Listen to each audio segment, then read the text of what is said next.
The Philadelphia 76ers organization should be straight up embarrassed for letting Joel Embiid step on the floor tonight. I'm recording this video directly after the recent loss to the Golden State Warriors, in which it was clear from the opening tip which Joel Embiid had no business playing any basketball game. This comes out on the heels of the late scratch against the Denver Nuggets, the missed game against the Portland Trail Blazers, and it seemed evident that Joel was determined to play and get back on the floor when it is on the Sixers' shoulders to be the adults in the room and not allow that to happen. There's a lot that I want to go into here. I got no graphics. I got nothing, no images prepared for me, but I got a lot on my chest that I need to get off. Ultimately, that game ended with a late game moment in which Jonathan Kuminga, diving for a loose ball, falls on Joel Embiid's knee. He needs to be helped to the locker room and ultimately leaves. But that is not the point. The point is from start to finish, while that could be ultimately the dagger in the coffin that rules him out for an extended period of time, that should have happened anyway. That with Joel Embiid, there's a lot of layers I don't want to get into here. For starters, I think a lot of this is driven by the toxic narratives that are brought on by not only just the dregs of society on Twitter, the Denver Nuggets Twitter, the Nikola Jokic MVP, always putting down Joel to put up their guy. And don't get me wrong, I get that. There is a point where there is a good fun, a balance in this, where there's competitiveness, guys caring. But what frustrates me more is when there are the legit media members, guys like the Bill Simmons podcast, saying how you can never put Joel Embiid in the same category of Nikola Jokic because of the way he opts out of games, things like that. And believe me, I get the frustrations. But the amount of toxic poison that has been poured into people's brains surrounding this guy has absolutely distracted us from what Joel Embiid truly is. Now let's talk about that. What Joel Embiid is an all-time great talent who has some flaws when it comes to the injury department. Through no fault of his own, he has different characteristics and different issues that the average player just does not. He's 7'2", 285 pounds, and that there are inherent issues. This is the same dude that missed the first 2 seasons of his NBA career, that there was legitimate concern that he may never step on the NBA floor. For him to raise his game year in and year out, for him to eclipse 60-plus games on a regular basis, that in itself is a testament to the work he put in, a credit to Joel, and frankly, a blessing that it has even been possible. Now, flash forward to the current situation, the Joel Embiid that we are dealing with. We know that he comes off winning the MVP award last year, the award that it's felt that he was so snake-bit for several years, with the Jokic winning it over the first season, it being because of the games played, of Embiid not hitting a specific number and that being held against him. Jokic obviously taking it 2 years in a row. And then that third season, Joel finally getting over the hill and winning that award. That felt like a massive moment in the whole legacy of Joel Embiid. The moment, we know the tears, seeing him win that award was a cool moment. And then flash forward to this year. Obviously, another second-round flameout for the Sixers. And the focus shifts to, now you have to get it done in the playoffs. That's never been a secret. That's always been the conversation. And frankly, it's obvious that that is a bigger sticking point when we talk about the legacy of players than is these individual awards. But what comes with that is the pressure. And we know what Joel Embiid has on his mind, that he just watched Nikola Jokic do this in the postseason. So for the Sixers, that should be the mindset, that you see this and every decision should be based on setting Joel Embiid up for success to bring it in the playoffs. By allowing him to very clearly play through injuries in a meaningless January 30th game is an absolute disgrace to the franchise, to him, and for Joel specifically. There's this inner dialogue that you can see in him, that he wants to squash this injury-prone narrative. He wants to shut up the folks that say that he is too soft to play, and he is painted in the corner at this point in a lose-lose situation that if he sits out, he's labeled as soft. If he plays, he's labeled as selfish, as only wanting to go for that MVP award. And frankly, none of this should be Joel's decision, that it should be within the Sixers organization, that there is a responsibility to be the adult in the room, look at him, and make the right decision as it pertains to his individual future and the future of the franchise. Like, as much of all of this is focused on the Sixers at this current moment, think about what this guy is going to look like when he is 60 years old, man. Is this guy still going to be walking? At the end of the day, this is still a human being. And I do respect it from Joel Embiid's point of view. I think he has a fire, a competitiveness, a passion, a desire to play on a night-to-night basis that gets so overlooked in all these discussions. That he does have injury concerns, injury issues beyond what the normal player is. If you want to compare him to Nikola Jokic, since that's every single comparison that it has to pertain to Joel Embiid, they're vastly different styles of play. Nikola Jokic will go through entire basketball games without jumping off the floor. That is not Joel Embiid. He is a guy who does get vertical, who does block shots, who does impact the game in a higher level than Jokic, and he has his ups and downs in a way that he doesn't. And that also comes with injury risk in the style that he plays. I love it about Joel Embiid when he's diving across the floor, going after loose balls, but that still is an issue and comes with risks when we talk about the injuries that can come with that.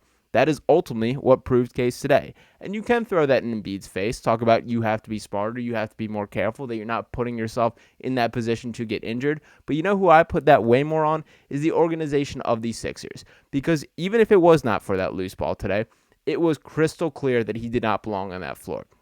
That you cannot tell me for a single second of that game that Joel Embiid looked like he was anything close to the superstar version of himself, the MVP caliber player. And for the Sixers organization, it is their responsibility to guide him, the franchise, the process, the guy that all hopes and dreams for this season and the long-term view of the franchise fall on at these point in times, make decisions based on his best interest. I don't care if he wants to hit to the 65 games to qualify for MVP. You have to be the bigger person. You have to be the one in charge, the control of the room to make sure that you are guiding things in the way that it sees fit.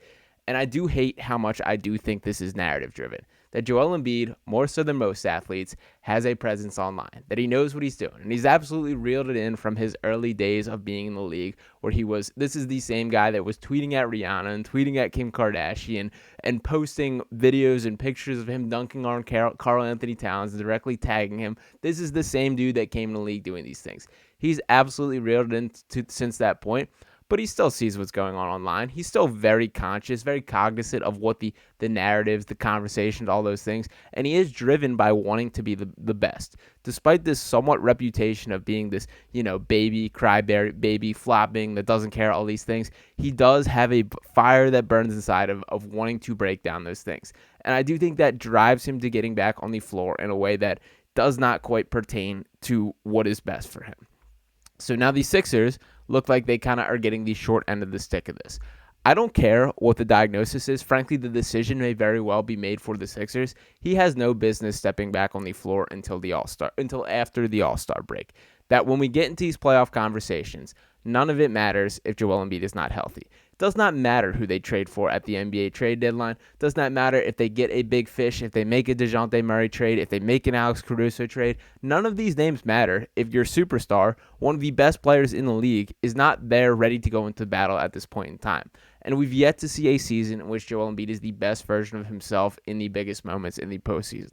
A lot of that, once again, through no fault of his own. If you want to dig through the injuries and the injury log of what has happened come postseason, we're talking about Pascal Siakam elbowing him in the face. We're talking about Embiid breaking his face on Markelle Fultz's shoulder. We're talking about him getting a stomach bug. These are things that aren't fully in his control. Sometimes these injuries are thrown him in a way which it sucks. It does not deserve it. He does not deserve it. Just is very frustrating all around and has to be even more so to him. But for the Sixers, you have to address this now.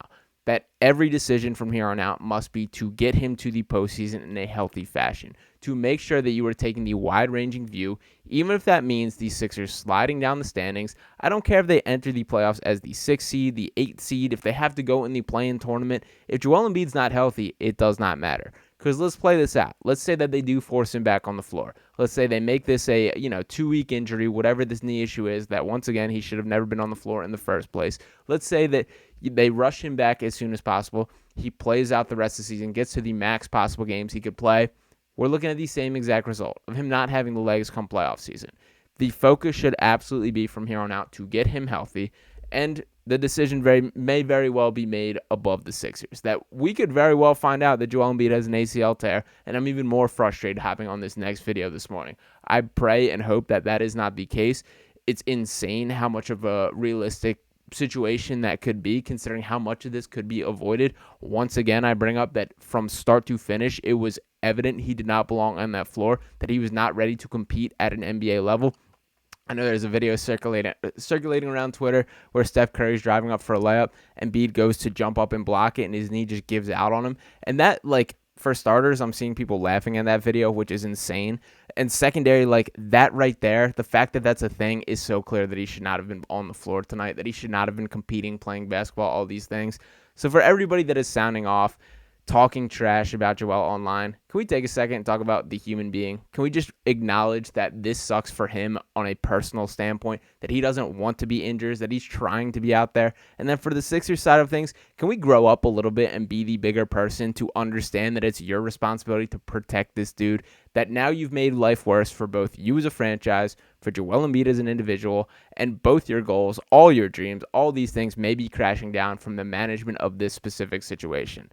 So hopefully for now, sending out the prayers that this is nothing serious with Joel, that these injuries aren't anything it doesn't seem like something that's going to be going away throughout the series. You can date back to, I have a deeper dive on the comments from Ramona Shelbourne that titled that this could ruin the Sixers season.